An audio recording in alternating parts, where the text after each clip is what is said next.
Hello students, देखते हैं इस क्वेश्चन में क्या दिया है। A cylindrical tank having a cross sectional area A cross sectional area given है फिल्ड विथ टू लिक्विड्स। एक का डेंसिटी ρ1 है, दूसरे का डेंसिटी क्या है ρ2 है। हाइट जो है दोनों h हाइट तक है। A small hall having area, ये स्मॉल हॉल यहाँ हम किए हैं जिसका एरिया दिया हुआ है। Made in the right vertical wall at a height of 20 centimetre from bottom, नीचे से हाइट जो है वो 20 सेंटीमीटर गिवन है। A horizontal force F is applied to the tank to keep it in static equilibrium. अब यहाँ से एक हॉरिजॉन्टल फोर्स इस डायरेक्शन से लगाया गया है। ये हॉरिजॉन्टल फोर्स इसलिए लगाया गया है कि जो टैंक है उसको इक्विलिब्रियम में रख सके। ठीक है, नेग्लेक्ट कर देना है हमें mass of cylinder in comparison to mass of liquid. अब यहाँ फाइंड क्या करना है, minimum and maximum value of F. ये जो हम एफ अप्लाई करेंगे उसका मिनिमम और मैक्सिमम वैल्यू क्या होगा कि सिलेंडर जो स्टैटिक इक्विलिब्रियम में रहे just after the water starts to fills through the hole. The coefficient of static friction जो है वो गिवन है। देखो यहाँ क्या होगा, यहाँ जब वाटर जो है, जब यहाँ से रिलीज होगा तो वाटर इस डायरेक्शन में रिलीज होगा तो इसके अपोजिट डायरेक्शन में एक फोर्स क्रिएट करेगा। ये फोर्स जो है वो इस सिलेंडर को मूव करवा सकता है अगर वो फ्रिक्शन ना हो। तो हमें बस बताना है कि ये फोर्स का वैल्यू क्या होगा। जैसे कि वाटर के कारण इस डायरेक्शन में रिलीज हो रहा है, उसके कारण जो इस डायरेक्शन में फोर्स आ रहा है लेफ्ट डायरेक्शन में, तो हमें राइट डायरेक्शन में कितना फोर्स लगाएंगे तो वो स्टैटिक इक्विलिब्रियम में रहेगी पूरा टैंक। तो सबसे पहले मुझे वेलोसिटी फाइंड करना होगा क्योंकि वहां से मुझे फोर्स पता चलेगा। तो वेलोसिटी कैसे फाइंड करेंगे, वेलोसिटी जो है वो बर्नौली थ्योरम के आधार पर फाइंड करेंगे। तो सपोज दैट ये होल के जस्ट अंदर का पॉइंट है ए और इसके बाहर का जस्ट पॉइंट है बी। हम ए और बी दो पॉइंट ले लेते हैं, यहाँ बर्नौली थ्योरम लगाते हैं। तो बर्नौली थ्योरम के आधार पर क्या आ जाएगा, ये plus half row A V A square plus row A ji H A, ये आ जाएगा और ये इक्वल होगा किसके, ये इक्वल हो जाएगा V plus half rho B V square plus rho B G H B.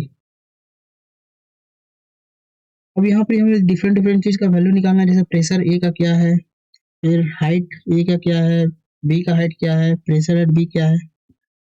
तो हम देख रहे हैं कि ये जो बी है ये पॉइंट, ये बाहर में पॉइंट है, तो प्रेशर जो बी का आएगा पीबी वो एटमॉस्फेरिक प्रेशर आ जाएगा। प्रेशर जो ए का आ जाएगा वो एटमॉस्फेरिक प्रेशर होगा प्लस ऊपर का लिक्विड रो2 है तो उसके कारण प्रेशर जनरेट होगा और रो2 जी एच हाइट का है तो एच प्लस नीचे का जो है वो रो1 है और जी और हाइट क्या है एच माइनस वाई, इसी पॉइंट पे है तो ये जनरेट होगा। इसका वैल्यू जब हम निकालेंगे तो पी नॉट प्लस रो2 का वैल्यू हम लिखते हैं, ये 600 इंटू 10 इंटू हाइट जो है वो कितना दिया हुआ है 0.6 मीटर में आया, प्लस ये रो1 का वैल्यू जो है वो 900 है इंटू 10 इंटू 0.6 माइनस 0.2। इसे जब हम सॉल्व करेंगे तो पी नॉट प्लस 7200 आएगा। ठीक है, ये पी ए आ गया। पीवी तो पीवी हम पहले फाइंड कर चुके हैं। वी ए वेलोसिटी एट ए क्या आएगा, यहाँ देखो अंदर का लिक्विड जो है वो रेस्ट पोजीशन में, तो वी ए 0 आ जाएगा। वी बी हमें फाइंड करना है कि क्या होगा, एच ए जो है वो इक्वल होगा एच बी के, क्योंकि दोनों सेम हाइट पे हम लिए हैं, ये हाइट और ये हाइट दोनों सेम है।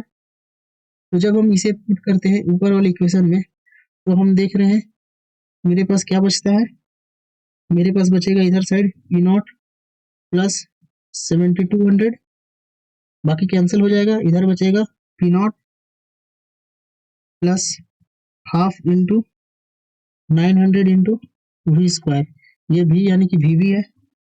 अब यहाँ से ये भी आ गया क्या, ये भी आ जाएगा जब हम इसे सॉल्व करेंगे तो 4 मीटर पर सेकेंड।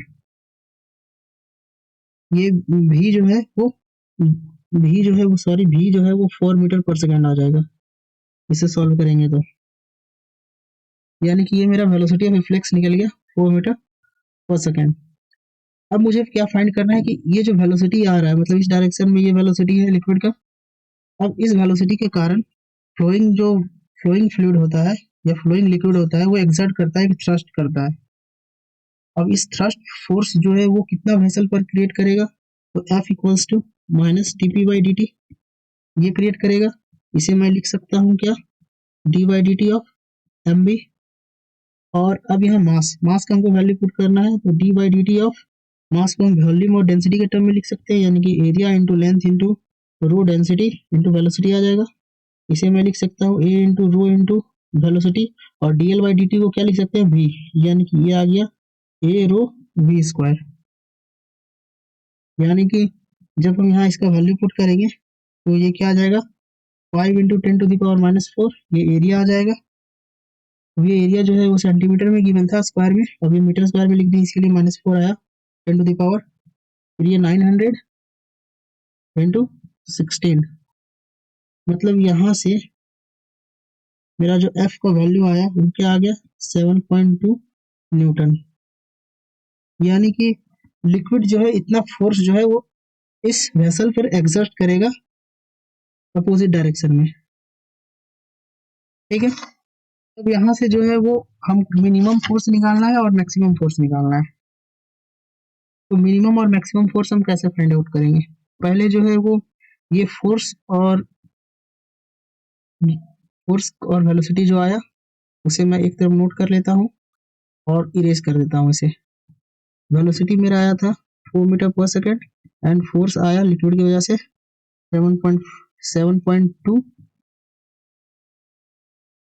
7.2 न्यूटन, यही आया था। अब जब हम यहाँ कंसिडर करेंगे कि यहाँ फ्रिक्शन है इस सरफेस पे, ठीक है, इस सरफेस पे अगर फ्रिक्शन है तो फोर्स क्या हो जाएगा, म्यू एम जी आ जाएगा।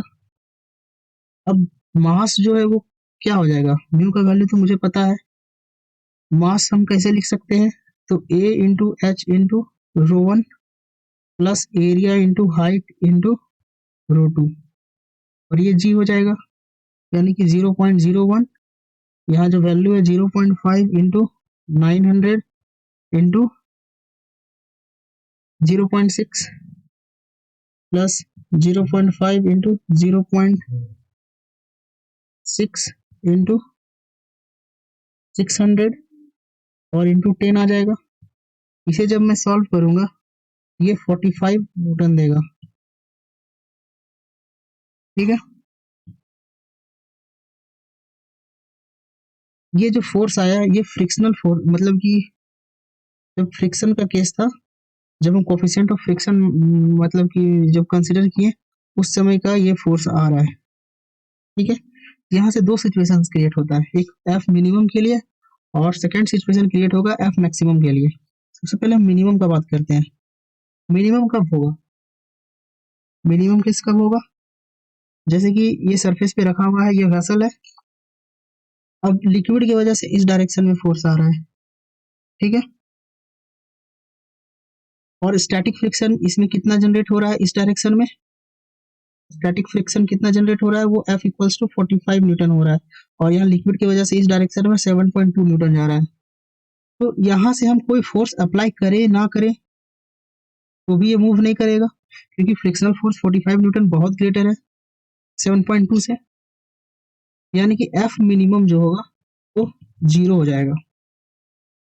ठीक है, अब सेकेंड सिचुएशन आते हैं, जब ये वेसल रखा हुआ है, हम इधर से एक फोर्स अप्लाई किए, इधर से तो लिक्विड के कारण जो है वो 7.2 न्यूटन फोर्स आ रहा है, लेकिन इधर से हम भी कुछ फोर्स अप्लाई किए कि पुश कर रहे हैं इस वेसल को, तो ये वेसल को जब हम पुश करेंगे ये ट्राई टू मूव होगा, यानी कि उस समय जो स्टैटिक फ्रिक्शन है वो डेवलप किस डायरेक्शन में हो जाएगा, वो इस डायरेक्शन में डेवलप हो जाएगा, यानी कि जो हम फोर्स लगा रहे हैं उसके अपोजिट डायरेक्शन में हो जाएगा। यहाँ हम फोर्स जो है वो 0 लगा रहे थे, फोर्स हम नहीं लगा रहे थे पहले वाले केस में, इस केस में, लेकिन यहाँ हम कुछ फोर्स अप्लाई कर रहे हैं इस केस में।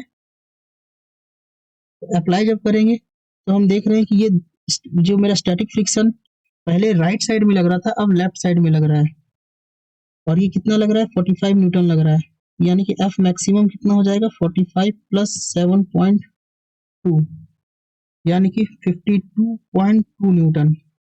ये मेरा मैक्सिमम वैल्यू आ जाएगा फोर्स का, यानी कि इसके अनुसार से ऑप्शन डी करेक्ट है।